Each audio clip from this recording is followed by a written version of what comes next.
listening to the White Wall Sessions Radio. Adrian and Meredith are a soulful country duo from Nashville, Tennessee. Adrian's storytelling abilities couple cohesively with the pair's genre-defying stylings, with influences from pre-war jazz to post-punk. The duo is Adrian Kurgowski on guitar and vocals and Meredith Brown on fiddle, mandolin, and vocals. Although not with them on the day of their White Wall performance, the duo is often joined by friends and fellow musicians during their performances. Adrian and Meredith have one album released to date titled Rome.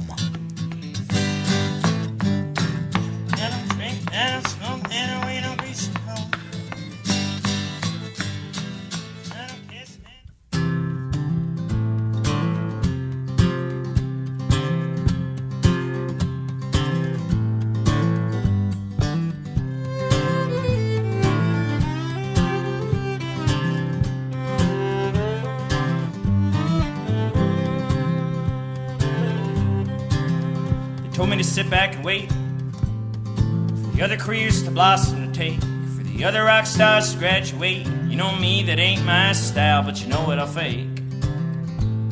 Ain't thank you cards or birthday cakes. When the time runs short, this time is late, like a prince on the promenade. You've been caught before in a million different dreams, smoking and broken heart, the song that it might sing. But I've been right behind and left you there, the starting line, beating drum and the daily grind, or whatever clips your wing.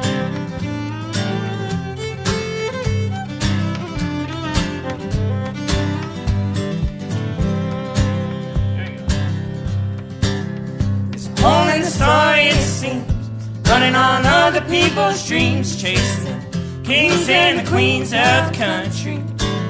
What do you believe? Look 'em in the eye like they're listening, you might say they don't know what they're missing, and we both know it's bold-faced fraud. And you've been caught before, a million different dreams. Keep strumming that old guitar till you find out what they mean. But I've been right behind, left you there, the starting line, beating drum and the daily grind, and whatever clips your way. When it's old day you made it down. I know words, if only I had felt so lonely to see him through. And write the on this wood, this string, this glue. And falling slowly, yeah, with nights that know me like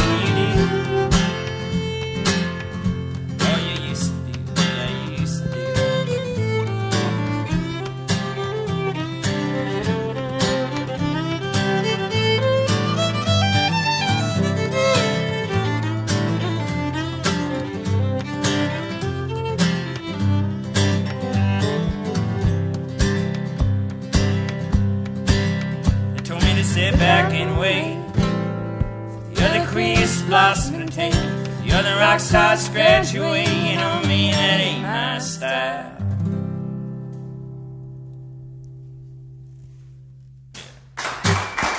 Let's go.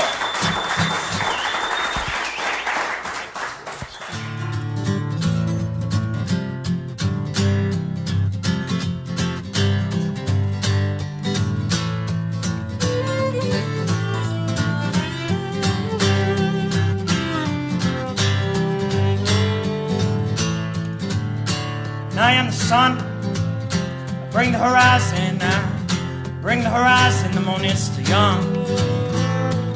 Old kingdom come, basement is burning, your soldiers are learning, beat my drum.